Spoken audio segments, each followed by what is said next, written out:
আমি মোহাম্মদপুরের প্রশাসনকে লক্ষ্য করে একটি কথা বলতে চাই। আজ সকল শীর্ষ সন্ত্রাসীরা বেগম খালেদা জিয়ার ঘোষিত 23 শীর্ষ সন্ত্রাসীর একজন সহ সকল শীর্ষ সন্ত্রাসীরা আজকে রিকশার বিপক্ষে মাঠে নেমেছে। তারা জনগণকে ভীতি প্রদর্শন করছে।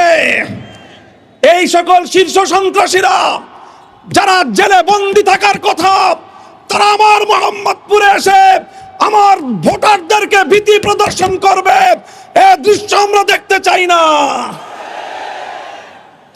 আপনারা নির্বাচন কমিশনের পক্ষ থেকে যেই কথা বলা হলো, সকলেই বলেছেন 400 মিটারের মধ্যে ক্যামেরা নিয়ে যাওয়া যাবে না। তার অর্থ এটা ভয়াবহ এক ইঙ্গিত করছে। আমি নাহিদ ইসলামের সাথে সুর মিলিয়ে বলতে চাই, আমরা অনেক সংগ্রাম করেছি, 15 বছর লড়াই করতে করতে আমরা ক্লান্ত। এবার বাংলাদেশটা গড়ার জন্য একটু মনোযোগী হয়ে আমরা শান্তিপ্রিয়ভাবে কাজ করতে চাই।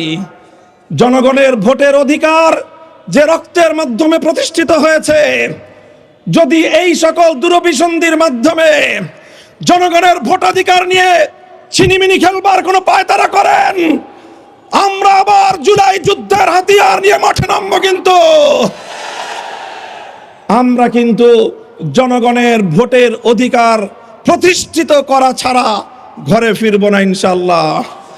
তাই আপনাদের প্রতি আমার আহ্বান, মোহাম্মদপুর আদাবর শেরেবাংলা নগরের মানুষের প্রতি আমার আহ্বান, আমি 11 দলের নির্বাচনী প্রচারণায় একজন শীর্ষ দায়িত্বশীল হিসেবে আমার 13 আসনের পাশাপাশি সারা দেশে আমাকে ক্যাম্পেইন করতে হয়েছে। আমি আপনাদের সকলের দ্বারে দ্বারে যেতে পারি নাই। আমার অবশিষ্ট সময়টুকুতে আপনাদের কাছে করজোরে অনুরোধ করব, আপনারা প্রত্যেকে একজন মামুনুল হক হয়ে সকলের কাছে আমার পক্ষ থেকে আহ্বান পৌঁছে দিবেন ইনশাআল্লাহ।